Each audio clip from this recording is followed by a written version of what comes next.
দীর্ঘ ১৬ বছর পর ১৫ই এপ্রিল থেকে সারা দেশে একযোগে শুরু হয়েছে ২০২৫ সালের স্থগিত হওয়া প্রাথমিক বৃত্তি পরীক্ষা।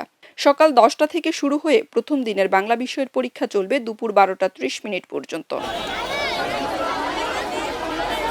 এর আগে গত ৫ মার্চ প্রাথমিক ও গণশিক্ষা মন্ত্রণালয়ের জাতীয় স্টিয়ারিং কমিটির সভায় পরীক্ষার সূচি অনুমোদন করা হয়। পরে প্রাথমিক শিক্ষা অধিদপ্তরের নির্দেশনায় বিস্তারিত সময়সূচি প্রকাশ করা হয়।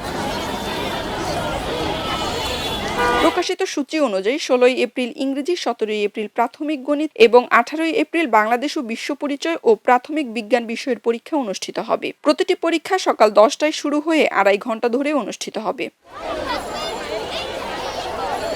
তবে পার্বত্য ৩ জেলা রাঙ্গামাটি, খাগড়াছড়ি ও বান্দরবানে ভিন্ন সময়সূচিতে পরীক্ষা নেওয়া হচ্ছে। এসব জেলায় ১৭ই এপ্রিল প্রাথমিক গণিত দিয়ে পরীক্ষা শুরু হয়ে ২০ এপ্রিল ইংরেজি বিষয়ের মাধ্যমে শেষ হবে। এদিকে বিশেষ চাহিদা সম্পন্ন পরীক্ষার্থীদের জন্য নির্ধারিত সময়ের অতিরিক্ত ৩০ মিনিট সময় বরাদ্দ রাখা হয়েছে বলে জানিয়েছে সংশ্লিষ্ট কর্তৃপক্ষ।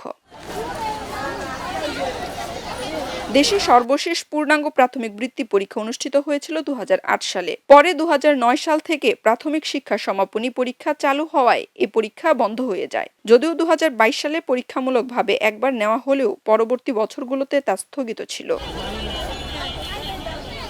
খবরের কাগজ, নিখাত, নির্ভীক, নিরপেক্ষ।